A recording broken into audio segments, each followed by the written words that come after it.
Hola, buenas tardes, ¿cómo están? Bienvenidos a Justicia TV Noticias. ¿Cómo estás, Walter? ¿Cómo estás, Giovanna? Ya estamos con el compendio de noticias judiciales más importantes de la jornada. Vamos ya con los titulares. Y en el Cusco, presidenta del Poder Judicial, Yanek Tello Gilardi, deployó declaraciones de Antauro Humala, que consideró antidemocráticas. Titular del Poder Judicial presidió actos conmemorativos por el bicentenario de la Corte del Cusco. Ahí destacó labor de jueces para acercar la justicia a zonas más vulnerables. Y también Corte Superior Nacional de Justicia Especializada inaugura registro y control biométrico de procesados y procesadas, además de sentenciados y sentenciadas, que permitirán una mejor identificación de los involucrados en los procesos judiciales. Poder Judicial inició jornadas de justicia itinerante en la selva. Juezas y jueces se trasladaron a zonas muy apartadas para impartir justicia. Bien, y hace unos instantes nuestra compañera Melody Sánchez estuvo con la presidenta del Poder Judicial, Yanek Tello Gilardi, quien le declaró desde el Cusco. Escuchemos sus declaraciones. Gracias, compañeros, por el pase. Efectivamente, aún me encuentro en la Corte Superior de Justicia de Cusco celebrando su bicentenario. Justamente me encuentro en un lugar importante donde existen documentos, cuadros históricos de expresidentes que han asumido esta institución. Y para más detalles estoy con la presidenta del Poder Judicial, Yanek Tello Gilardi, quien nos va a poder comentar un poquito más de cómo se ha celebrado este acontecimiento tan importante el día de hoy. Doctora, ¿qué significa para usted liderar este magno evento? Bueno, ha sido un día lleno de muchas emociones, recordar a magistrados, presidentes de corte que han pasado por esta Corte Superior de Justicia de Cajamarca, que hoy cumple 200 años de existencia, recordar el paso de los años también, que es prácticamente mirar fotos y pensar cómo es que pudieron pasar 100, 200 años y sobre todo la labor de ellos plasmada en estos documentos, algunos de los cuales están expuestos, ¿no?, en este pasillo judicial como muestra de ese trabajo, como repito, en donde podemos observar con el trabajo como el puño y letra de los señores magistrados en procesos penales, en procesos contenciosos, en procesos de litigios de tierras. Por ejemplo, acá, y eso es lo que me pone, sí, un poco triste, porque tenemos casos en los que se condena a la pareja de una mujer que por temas de infidelidad encuentra en la justificación pues de quitarle la vida. O sea, prácticamente desde esas épocas ahora no hemos cambiado nada, por eso digo que la preocupación, ¿no? En otros casos, pero eso sí, fueron condenados. Este feminicida fue condenado. Luego tenemos aquí, miren, por ejemplo, qué interesante, en este expediente no tienen el arma, el objeto del delito, pero lo dibujan. Entonces no encuentran trabas al momento de recolectar las pruebas. Inmediatamente hacen el dibujo del arma homicida. Después tenemos en la galería de fotos los presidentes de la corte de diferentes periodos, y por ejemplo acá, muy importante, él es el primero.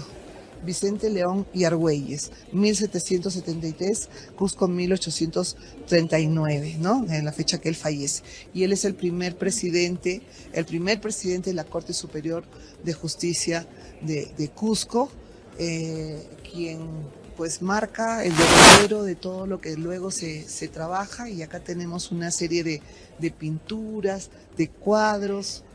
Incluso me gustaría que vayamos a una de las exposiciones de fotografías que también tenemos, en la que aparecen los señores jueces con sus uniformes de gala. Es decir, que además de la vestimenta que ellos usaban frecuentemente, que también era de gala. Y lo hemos visto ahora en la mañana, ¿no es cierto? Hemos presenciado ese traje tan particular, ¿no? En esa época, por supuesto. En esa época, un traje con saco Era una especie de frac, ¿no? Un smoking con corbatas michis. Además de eso tenían otros uniformes de gala, y los cuales usaban, por ejemplo, para las fotografías que ellos se tomaron. Tenemos las memorias también. Leídas por el presidente de la Corte Superior de Cusco, doctor don Víctor Saldívar, dice acá, en el año 1955. Claro, acá por ejemplo otro de 1959, o sea, era lo usual, bueno, igual lo hacemos nosotros en las Cortes y en la Suprema, cuando termina la gestión de un presidente, pues da cuenta de todo lo realizado durante su gestión a través de una memoria, pero aquí vemos todas publicadas y aquí se ha guardado esto como la memoria histórica de la Corte, y tenemos de todos los presidentes que aquí figuran. Y este enorme libro que vemos aquí, por ejemplo, doctora, ¿qué podemos encontrar?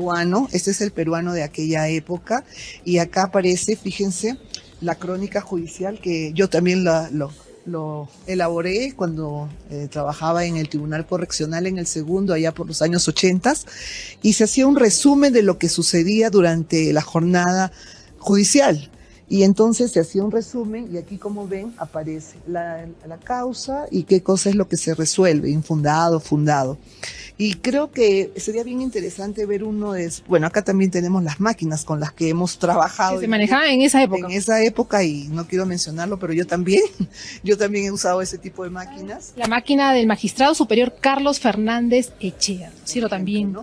Muy reconocido aquí en la Corte de Cusco. Muy reconocido. Fíjense, allá tenemos una sesión de sala plena del año 63. Según cuenta la historia, en ese momento se le está entregando al presidente de la Corte las leyes de Indias, pero no se ha podido ubicar. Pero según aparece en esta fotografía, es el momento exacto en el que se hace entrega de las leyes de Indias al presidente de la Corte. Aquí vemos el legajo de sentencias, ¿no es cierto? Del 1923 a 1925. Tenemos libro de sentencias, y también vamos a mirar, esta es una sección donde está reproducidas las sentencias que ya no guardan relación con lo que nosotros hacemos. Las sentencias eran muy cortas, simplemente tenían unos 4 o 5 renglones en donde se señalaba que de conformidad con lo dictaminado por el fiscal o de conformidad con lo que se había actuado en el expediente, pues el resultado era la absolución o la condena. No se necesitaba explicar más, ¿no? Ese es un gran cambio, obviamente, en el desarrollo también del contenido de los derechos fundamentales, que ha llevado a que hoy en día tengamos que motivar toda decisión judicial que se adopte. En aquellas épocas, pues simplemente se daba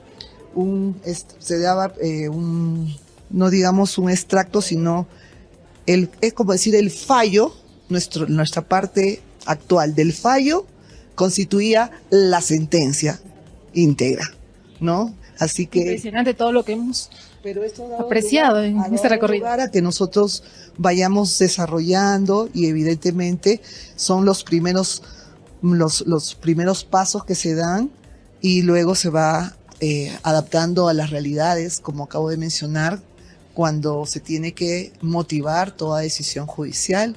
Es lo que ahora hacemos. En esa época no, pero esto responde a un contexto en el que también los magistrados daban a conocer sus fallos y eran absolutamente respetados. Que queda en la memoria y en la exhibición de todos los magistrados de esta Corte y también de la ciudadanía, ¿no es cierto? Para que ellos conozcan el labor fundamental que cumplían también en esa época los magistrados, sí. Y no solamente en esos años, sino y esto forma parte del archivo, o sea, la memoria histórica de la Corte Superior de Justicia de Cusco.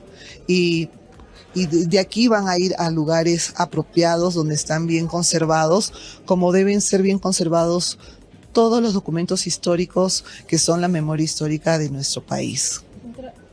Hay que también resaltar los logros de esta Corte, ¿no es cierto? Es una Corte muy histórica, muy bonita, lo hemos podido apreciar hoy día en la ceremonia que también se ha transmitido por Justicia TV. Entonces, hay que destacar algunos puntos importantes, ¿no es cierto? ¿Cuáles serían? Bueno, son muchos puntos importantísimos que la Corte tiene para exhibir, pero de la parte histórica creo que no hemos hablado mucho. Creo que si podemos ponchar esa zona. Este local es un local histórico porque según la historia aquí estuvo detenido Túpac Amaru y esta zona se denominaba Amaru Cancha, o sea, el patio de la serpiente, y aquí estuvo Túpac Amaru.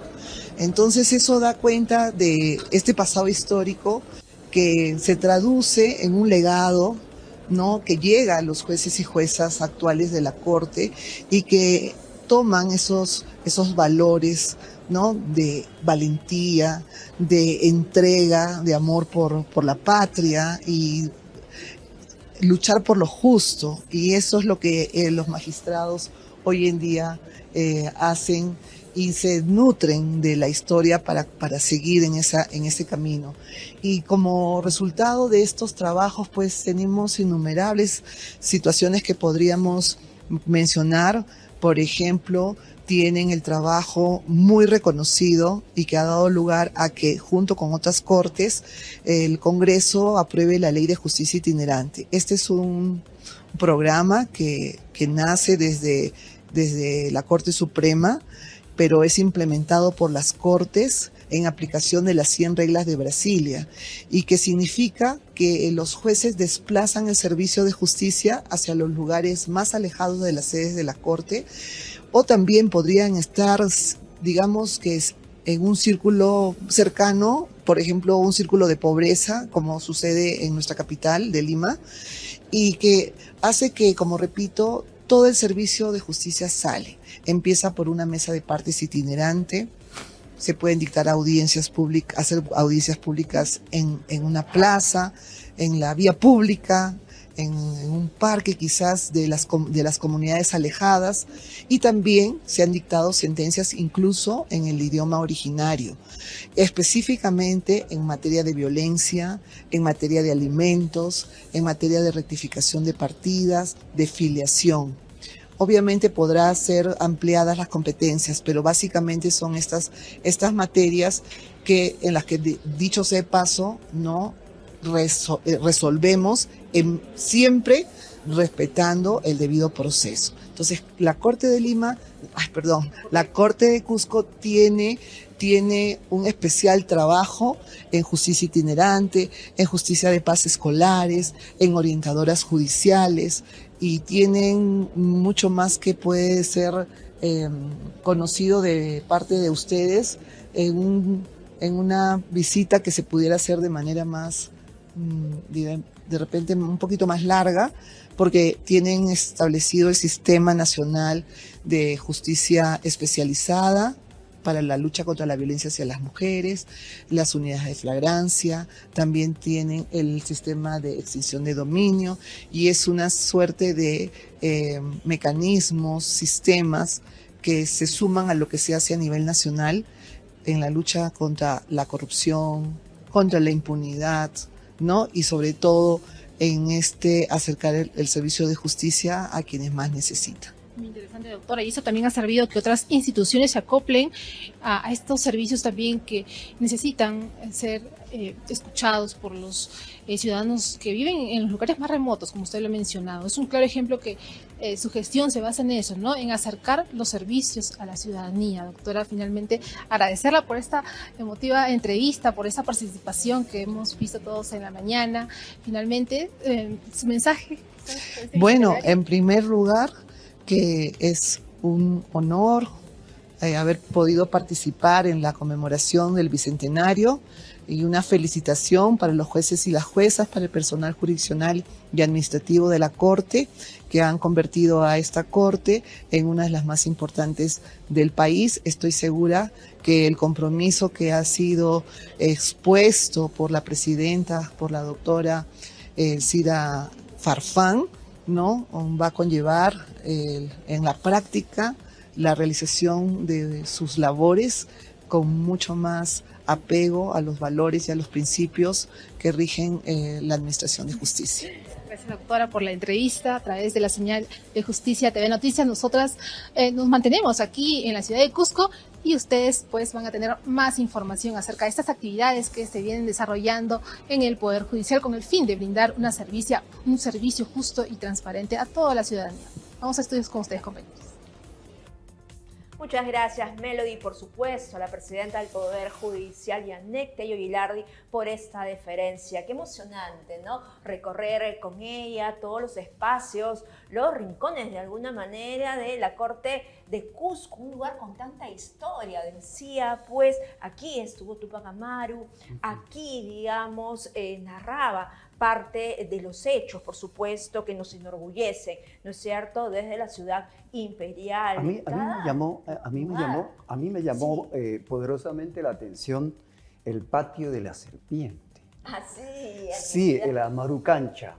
Y justamente la presidenta decía, ahí es que estuvo Túpac Amaru. Lo que mencionaba, ¿no es cierto, compañero? Y quién no, en realidad cada lugar alberga una joya histórica, ¿no es cierto? Y veíamos pues las fotografías, las actas, el trabajo que se realizaba, ¿no es cierto? El primer presidente de la Corte. Sí, en realidad. El doctor León, para aprender y seguir pues maravillándonos frente a tanta historia. Bien, y ahora les contamos además que durante su visita al Cusco por el bicentenario de esta importante corte del país, la presidenta del Poder Judicial se pronunció sobre temas de coyuntura.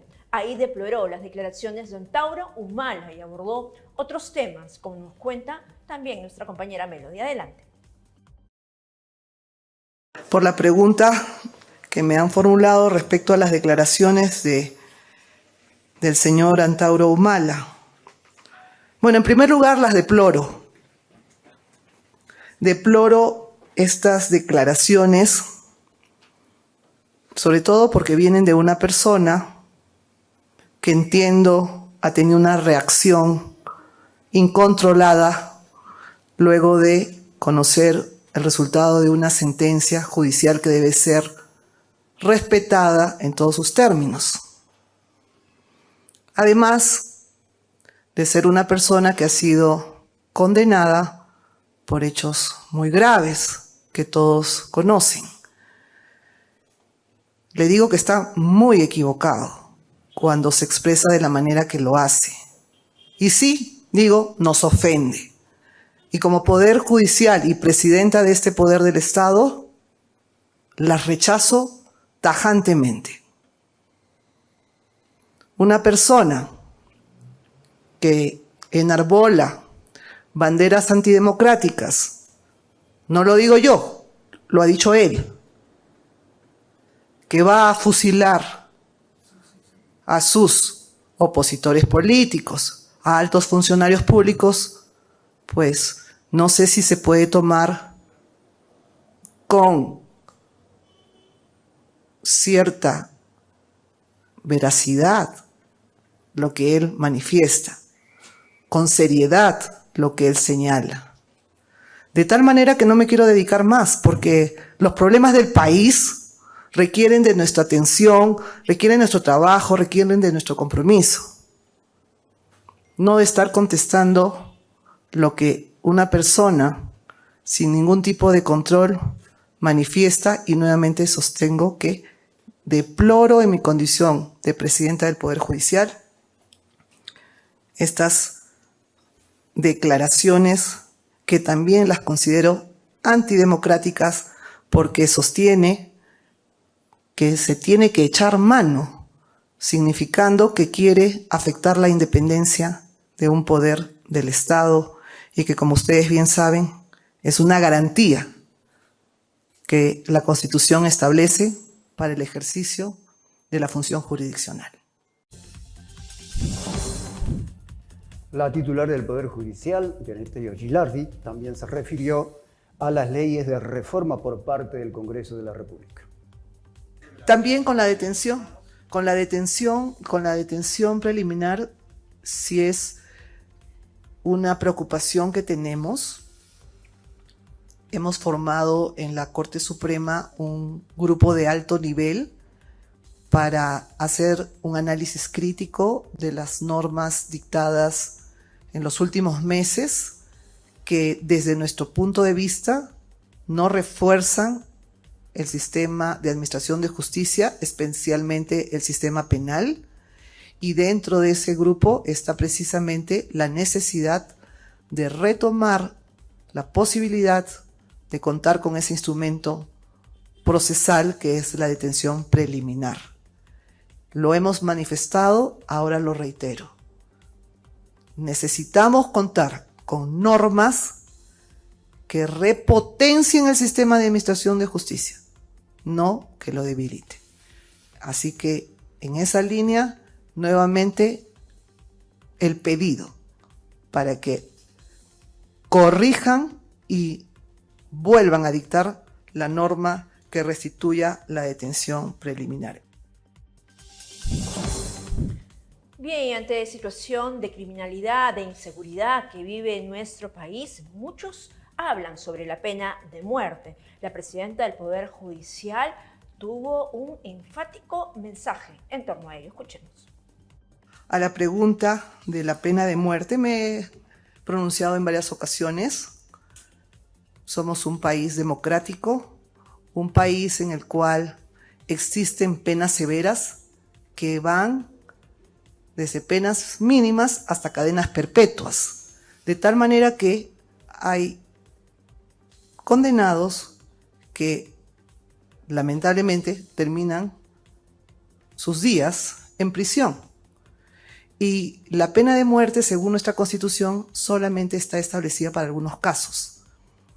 Y formamos parte de la Corte Interamericana, de una convención de derechos humanos en la cual, como digo, formamos parte y hemos estado siempre en la línea de la abolición de la pena de muerte. Y en función al debate, así, subrayado, en nuestro país podemos debatir lo que cualquier persona desea hacer, pero también considero que es ocioso debatir sobre una situación que solo responde a un momento en el que se pretende dar como suerte de respuesta populista cuando sabemos muy bien que esa situación no va a proceder en nuestro país. En otro momento de la entrevista, o en todo caso de la rueda de prensa, la titular del Poder Judicial, Janet Tello Gilardi, también se refirió a la liberación de delincuentes. Con relación a la pregunta de la absolución de los sicarios, yo creo que hay un desconocimiento porque hemos estado tanto Poder Judicial, Fiscalía, Policía, trabajando de manera conjunta y especialmente desde que ha asumido la presidencia del Poder Judicial para redoblar los esfuerzos que a cada entidad e institución nos corresponde para la lucha contra la delincuencia y la criminalidad organizada. Entonces no es tan cierto que se deja en libertad a los sicarios. Los que han caído están siendo procesados, investigados y también han sido condenados. Bien, estas declaraciones, como hemos informado, las dio en rueda de prensa la presidenta del Poder Judicial. Sin embargo, horas antes participó de celebraciones por el bicentenario de la Corte de Cusco, compañero. Sí, efectivamente, 200 años de labor. Y efectivamente, cuando Melody conversó con la titular del Poder Judicial, se refería a una serie de actividades que se desarrolló a lo largo de la historia. Por ejemplo, el tema de acceso a la justicia, haciendo uso de los idiomas nativos, también el tema, digamos, de... Los juzgados, los jueces y juezas de paz escolares, ¿no es cierto? Sí. En realidad, nosotros ya hemos presentado informes sobre ellos. Qué emocionante, Walter, pues, informar que desde, digamos, el colegio, ¿no es cierto?, se viene trabajando para dar contención, para avivar valores y, por supuesto, para evitar cuadros de violencia, porque la lucha también es contra ello, ¿no? Evitar la violencia contra la mujer, ya sea en el ámbito, en el hogar, en el ámbito laboral o donde sea. Eso se denuncia. Y bien, así como la justicia itinerante, hay que decir, claro que pues, sí, que ella como presidenta de esta Comisión de Acceso a la Justicia ha llegado a lugares alejados. ¿Quién mejor que la presidenta, pues, para hablar de ello? Porque sabe que muchas veces el trabajo, por supuesto, de las orientadoras judiciales, pues, constituyen el brazo que articula, por supuesto, las demandas ciudadanas o las demandas de esos lugares alejados con el Poder Judicial. Es ahí donde se tiene que llegar, es ahí hasta donde han llegado precisamente magistrados y magistradas, pues, para escuchar a tantos justiciables. Efectivamente. Ahora vamos a conocer un poco los logros de la Corte, bueno, haciendo uso, obviamente, de las reglas de Brasilia, que permite a que los países que respetan este, digamos, acuerdo internacional para que se implemente además el acceso, pero de verdad, el acceso de la justicia. Adelante.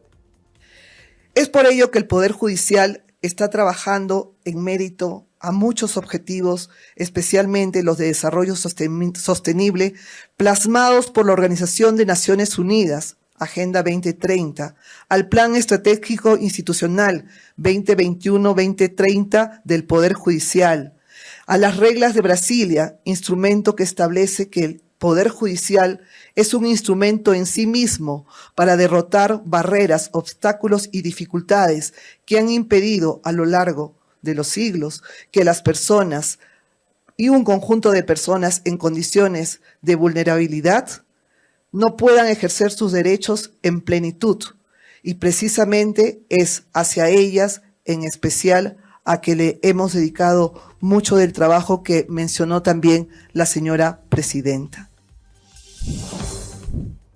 Y hablábamos hace unos segundos del trabajo que vienen realizando las orientadoras judiciales, aproximadamente son 800 en nuestro país. Por supuesto, la presidenta del Poder Judicial habló sobre ello. Adelante.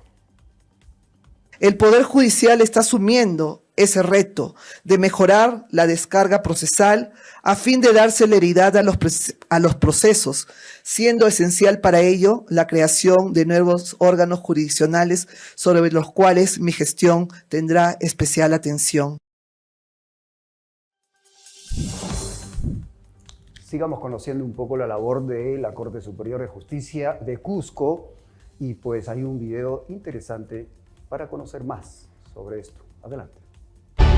En el corazón del antiguo imperio de los incas, donde la historia late en cada piedra, nace una institución que marcó el rumbo de la justicia en la región. La historia de la Corte Superior de Justicia de Cusco se remonta al 3 de mayo de 1787, cuando en el Cusco se instauró la Real Audiencia, institución creada por la corona española para ejercer control administrativo y judicial en sus colonias de América. Con la independencia del Perú y mediante decreto del gran libertador Simón Bolívar, el 1 de febrero de 1825 se crea la Corte Superior de Justicia de Cusco, un hecho sin precedentes que marcó el inicio de una nueva etapa en la administración de justicia, desligada del dominio colonial. El 16 de febrero de 1825, el general Agustín Gamarra instaló la Corte, siendo su primer presidente el doctor Vicente León Argüelles, acompañado de vocales y un fiscal que establecieron los cimientos de la justicia republicana.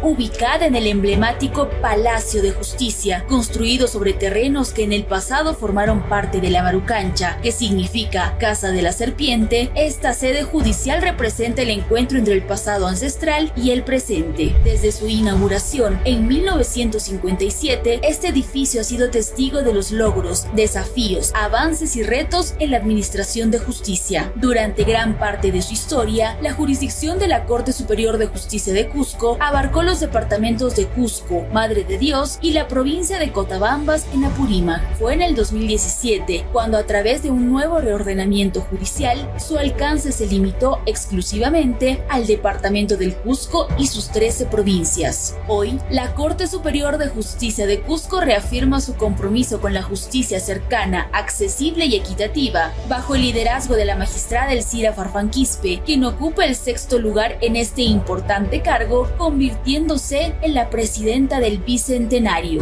En el marco de la celebración del Bicentenario, la Corte Superior de Justicia de Cusco organizó diversas actividades que reflejaron nuestra herencia cultural y compromiso con la justicia. El festival Media Hora de Poesía, donde las palabras y la justicia se encontraron para inspirar a nuestra comunidad. El Festival de Tunas Universitarias y la presentación musical de la Estudiantina Judicial. El concierto de gala Matices y Códices, Juárez, en colaboración con la Orquesta Sinfónica de la Universidad Nacional de San Antonio Abad del Cusco, llevando armonía a la celebración. El lanzamiento oficial del matasello de la Corte Superior de Justicia de Cusco, diseñado para inutilizar las estampillas postales y evitar su reutilización, incorporando elementos emblemáticos como la imagen de la sede institucional de la Corte, el emblema de justicia del Palacio Nacional de Justicia en Lima y el distintivo de los 200 años. La develación del lienzo Pactachay, Alcanzar la justicia desde la vida, obra del reconocido artista cusqueño Carlos Apolinar Hurtado Gálvez, que simboliza el pasado, presente y futuro de la justicia cusqueña. El deporte también fue parte de la celebración con el Campeonato Deportivo Surjudiciales Copa Bicentenario, que reunió a las delegaciones de Apurímac, Puno, Cusco, así como el Ministerio Público, Ejército Peruano, Policía Nacional del Perú y Colegio de Abogados, fortaleciendo lazos de compañerismo. Finalmente, se presentó una exhibición de documentos históricos que nos recuerda nuestra historia judicial.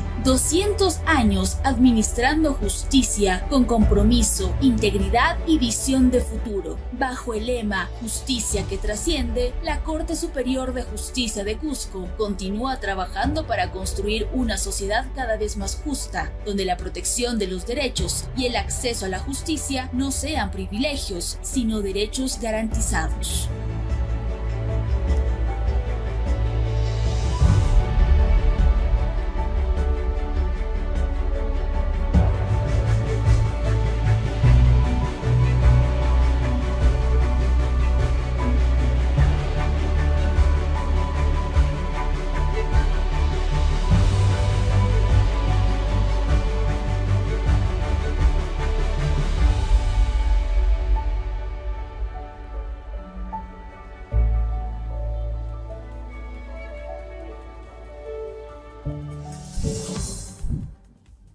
Bien, y ahora nos conectamos con la Corte Superior Nacional de Justicia Especializada, donde se inauguró la Oficina de Registro y Control Biométrico. Karim Vallejos nos tiene todos los detalles.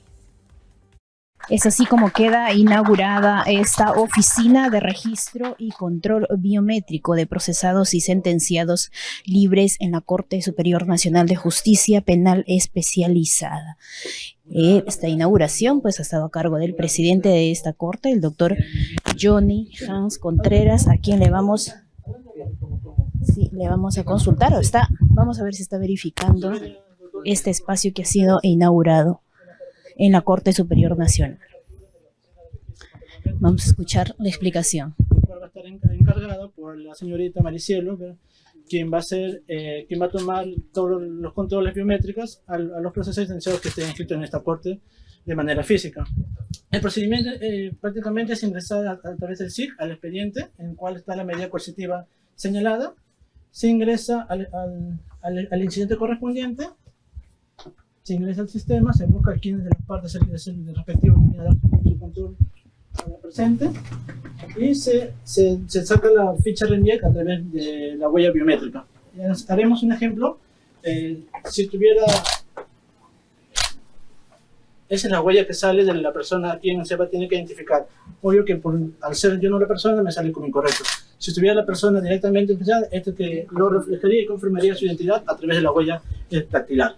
Coméntenos a la importancia de la inauguración de este espacio. Muy buenas tardes. Efectivamente, esto es, para nosotros es muy importante, como lo ha dicho parte de la gerencia de recursos, en este caso, lo que corresponde es que antes de la inauguración de esta oficina de control biométrico se realizaba a través de la gerencia o también de la Corte de Lima. O sea, el justiciable que tienen los procesos en la Corte Nacional no tenían un lugar específico para su control biométrico. El día de la fecha, a través de la gestión que se ha hecho a través de la gerencia y de todo el personal adecuado a ello, se ha logrado pues concretar efectivamente lo que se llama la oficina de control biométrico. Como usted podrá verificar, se encuentra totalmente ya operativo, se ha hecho la prueba pertinente, está como corresponde y esto va en beneficio no solamente de los que van a venir a nosotros, sino de toda la población a fin de que se haga y también finalmente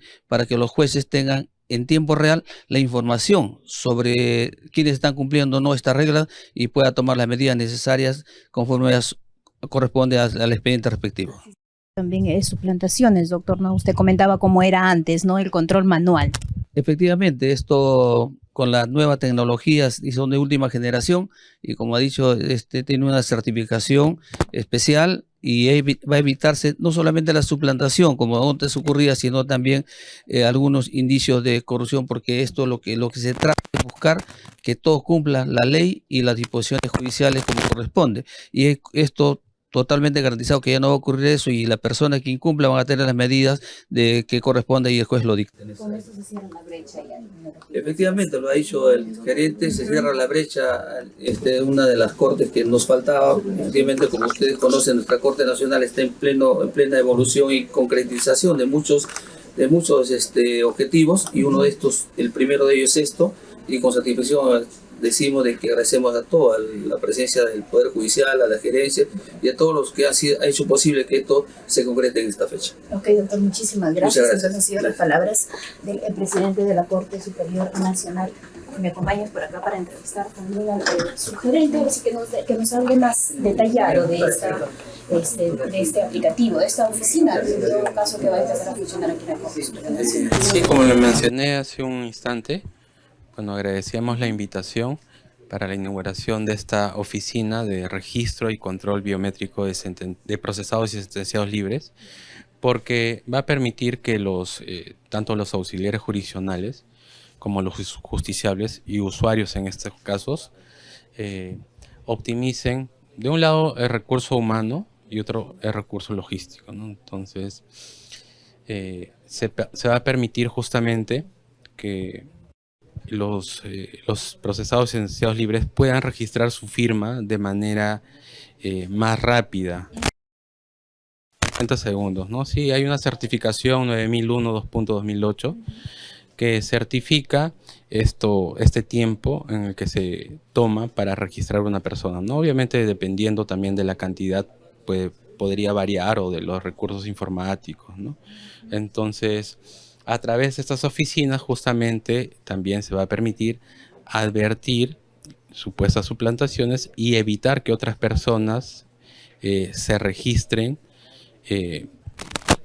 supliendo nuevamente a otros procesados o sentenciados libres, ¿no? Y bueno... Con esto se cierra la brecha, ya manifestó usted lo que sí, todas las cortes ya tienen un registro y control biométrico. Todas las cortes ya tienen. Sí. Ok, doctor, muchísimas gracias. Entonces, han sido las palabras del doctor Breiner Torres Infante, ¿no? Con ustedes, compañeros, en esto. El Juzgado Supremo de Investigación Preparatoria realiza una audiencia de pronunciamiento judicial seguido en el proceso a la Presidenta de la República, Dina Boluarte, por el presunto delito de enriquecimiento ilícito. Vamos a resolver sobre ello. El juzgado va a evaluar, emitir su pronunciamiento y será notificado a las casillas electrónicas.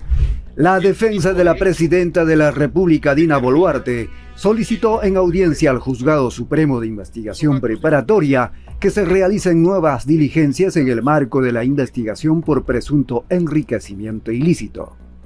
El magistrado supremo a cargo del caso, Juan Carlos Shekley Soria, resume los petitorios de ambas partes.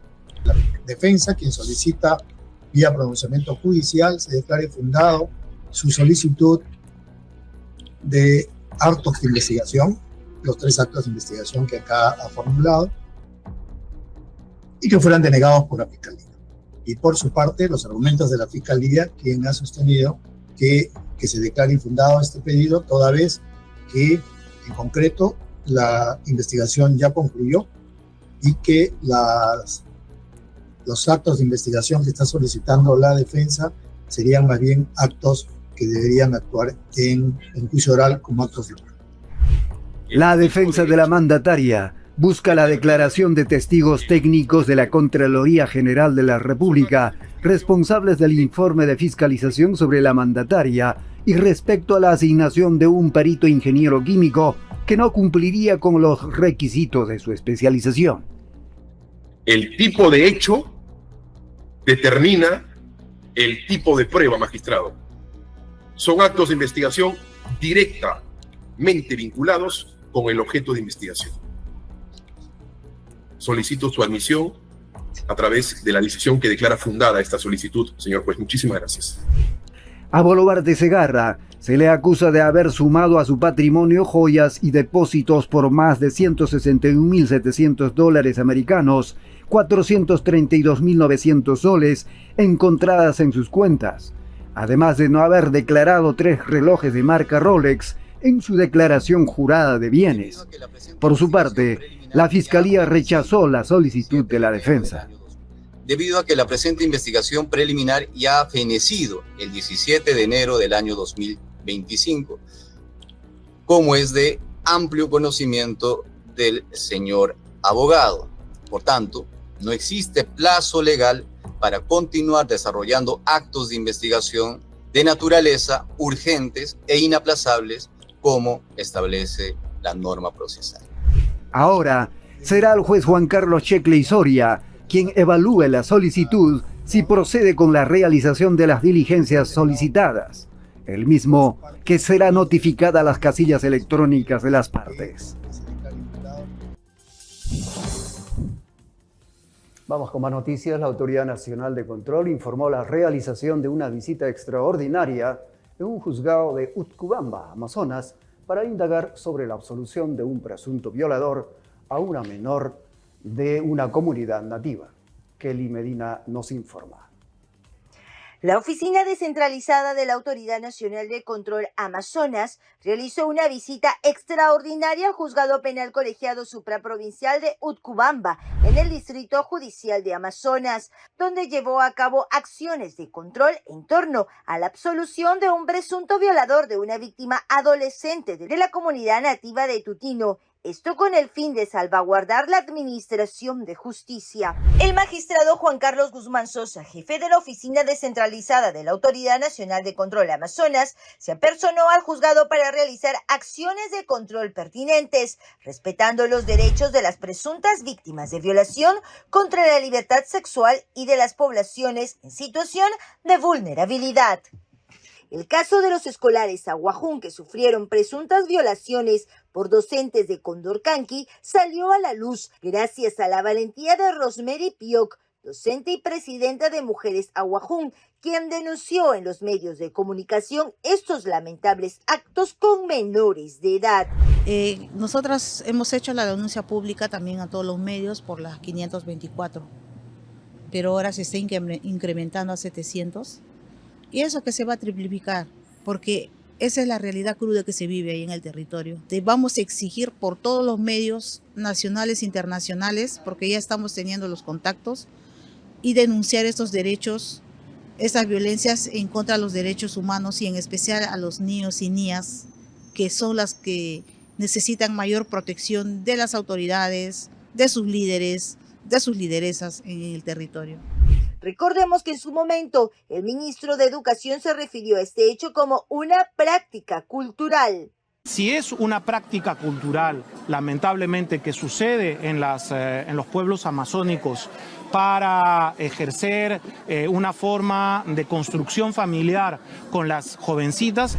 Luego el representante de la cartera de Educación dijo que sus declaraciones fueron tergiversadas ante el rechazo de políticos y comunidad en general. Desde el Poder Judicial se ratifica el compromiso de actuar ante un acto irregular y abuso contra menores de edad considerados grupos vulnerables.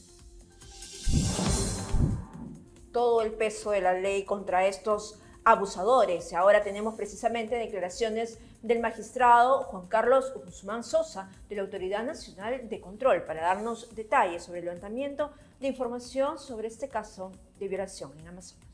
Respecto a la absolución de un presunto violador en un caso de una víctima que pertenece a una comunidad nativa, es en mérito de este comunicado, de ese cuestionamiento de la decisión judicial, que dentro del marco de la política de prevención que realiza el órgano de control, nos hemos constituido inmediatamente al órgano jurisdiccional antes referido y hemos procedido a revisar el expediente judicial, respecto de lo cual se ha levantado el acta correspondiente y se ha dejado constancia de las presuntas irregularidades en las que habrían incurrido los miembros del colegiado supraprovincial. Sobre las medidas adoptadas, el magistrado informó.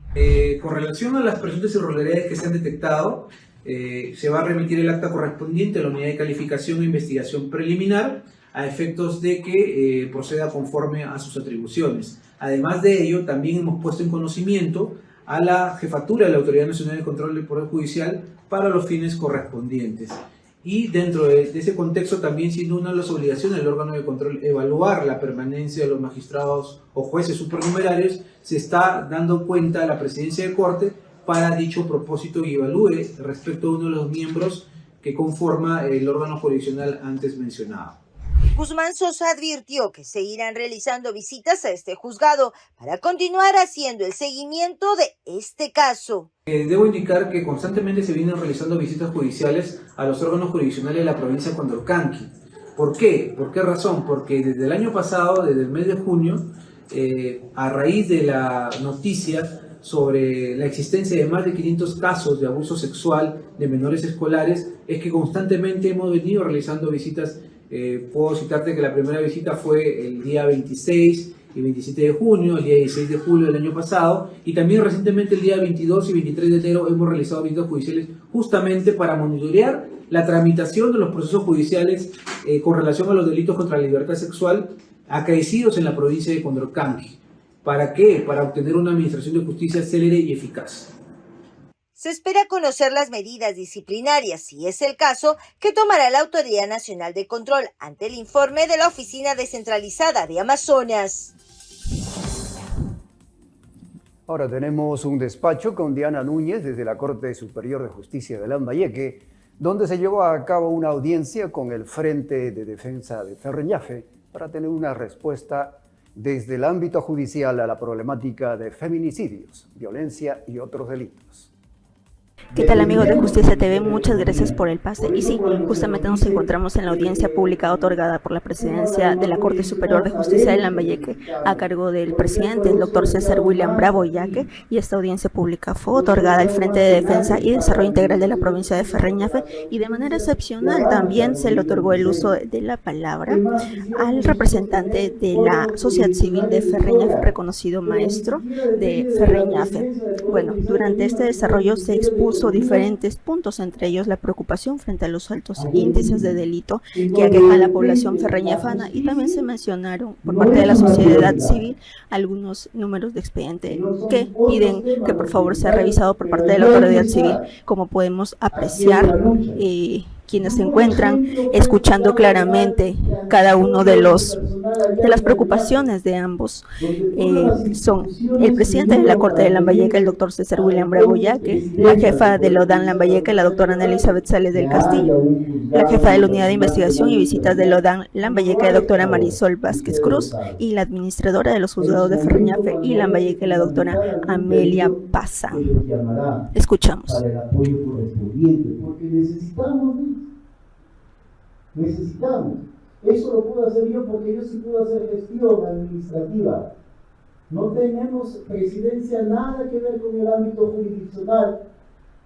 Sin embargo, se tiene que hacer algo. ¿No? Les agradezco, hemos tomado nota de los temas que ustedes aquí han venido a denunciar. Lo interesante es que van a ver de aquí denuncias y actas con nombres, y lo que va a ser investigado y la respuesta se les dará a conocer. Como hemos podido escuchar, el presidente de la Corte Superior de Justicia de Lambayeque, el doctor César William Bravo Yaque, ha dado respuesta a los representantes de ambas sociedades que se han presentado esta mañana. Y bueno, en conclusión, se ha indicado que se ha tomado nota de cada una de las quejas y por supuesto se realizarán las investigaciones correspondientes frente a estos hechos que se han presentado. Bueno, esto es lo que tenemos hasta el momento que informar, y seguiremos informando, por supuesto, en nuestra plataforma de Facebook de la Corte Superior de Justicia de Lambayeque. Adelante, estudios. Bien, y ahora les informamos que Hugo Herrera, exdirector de la institución educativa San Antonio en la provincia de Ramón Castilla Loreto, fue sentenciado perpetua por abuso sexual a una alumna de 13 años. El exdirector ya contaba con antecedentes de acoso a alumnas. La valentía de la madre de la menor y el testimonio de la víctima fueron fundamentales para esta decisión judicial. Escuchemos el fallo dictado en este caso. En consecuencia, el segundo juzgado penal colegiado supraprovincial conformado de la Corte Superior de Justicia de Loreto, luego de haber deliberado, llega a la presente sentencia de condenar a Hugo Fernando Herrera Casusol como autor del delito contra la libertad sexual en la modalidad de violación sexual de menor de edad, ilícito penal previsto y sancionado en el artículo 173 del Código Penal, en agravio de la menor de iniciales LCHT de 13 años de edad, y como tal se le impone la pena de cadena perpetua. Fijar el pago de la reparación civil y el 1.000 soles a favor de la menor agraviada, por lo cual concluye el presente proceso. Ahora nos conectamos con Daniela Paza de la Corte Superior de Justicia de Sullana, quien nos detalla sobre las coordinaciones con la Fiscalía para su trabajo en la unidad de flagrancia delictiva. Adelante, Daniel, te escuchamos. Gracias, compañero, por el pase. Y ahora nos encontramos en la primera unidad de flagrancia de Sullana, donde se acaba de realizar la comunicación entre la fiscal y el presidente de la Corte de Sullana, donde se lleva el acuerdo de que a partir del día lunes se va a instalar nuevo fiscal en la unidad. Agradecer, digamos, en esta oportunidad la presencia de la doctora Carolina como presidenta de la Corte Fiscal de este distrito judicial, por el compromiso asumido y ya el día de hoy, como se ha dejado impuesto en el acuerdo de la instalación ya del Ministerio Público en las unidades de flagrancia. Eso nos da a nosotros la fortaleza de seguir mejorando la administración de justicia y seguir respaldando las gestiones que viene realizando la presidenta de la Corte Fiscal para, de esa manera, de manera conjunta, coordinada, mejorar la administración de justicia en nuestra comunidad, en el distrito judicial. Doctor, ¿el Foro Fiscal era para el presidente de la Fiscalía para que esté en común? Sí, por supuesto. Nosotros desde el primer día que asumimos la presidencia de esta Corte, el primer compromiso fue justamente de coordinar con el Ministerio Público y darle nuestro respaldo total para que el Ministerio Público pueda integrarse en las unidades de flagrancia. Y el día de hoy estamos mostrando los ambientes donde el Ministerio Público desarrollará sus funciones con todas las garantías, con las comodidades y lo que necesite el Ministerio Público estamos dispuestos a apoyarlos. Doctora, para Buenos días. Bueno, en realidad para nosotros es muy importante, es uno de los proyectos principales de nuestra gestión, de fortalecer el trabajo no solamente de nuestros despachos fiscales, sino también de fortalecer el trabajo de las unidades de flagrancia en este distrito fiscal y judicial.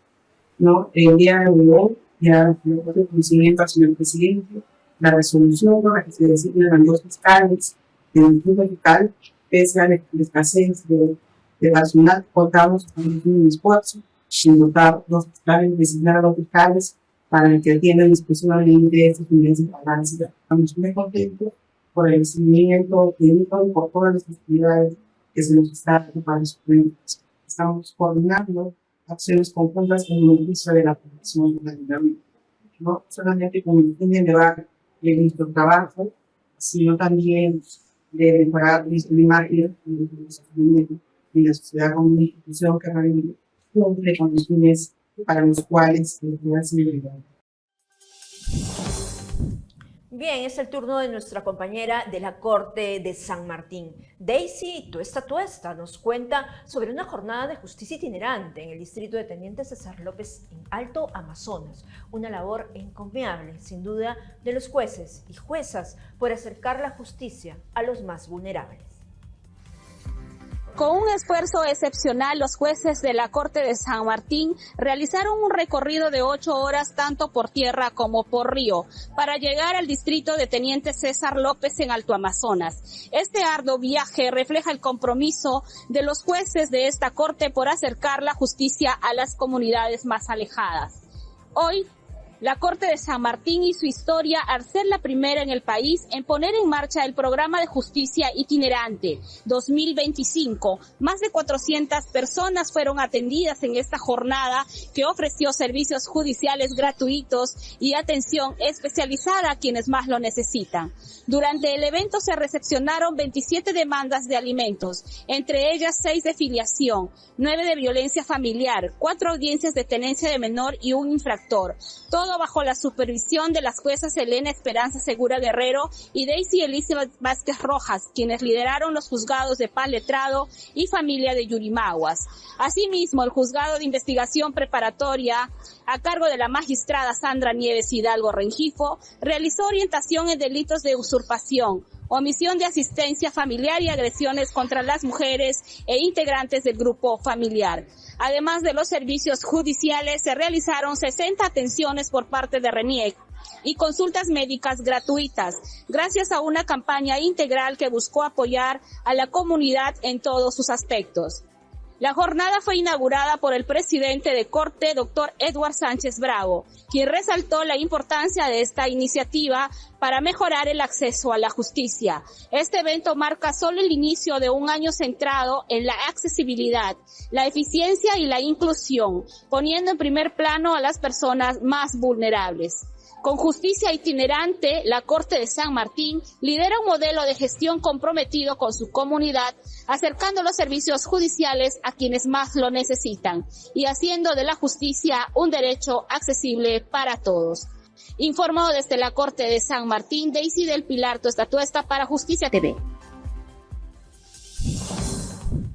Gracias por acompañarnos. Los esperamos siempre por los canales 13.2 de señal abierta, 21 de Claro, 25.3 de Vez Cable y 551 de Movistar TV. Ustedes ya lo saben, también en simultáneo por la Agencia Andina y 9 canales regionales aliados, además por las redes del Poder Judicial. Y ahora, ¿con qué imágenes nos dejamos, Walter, a nuestros televidentes? Nos vamos hasta Cusco. Amigos, muchas gracias. Gracias por acompañarnos.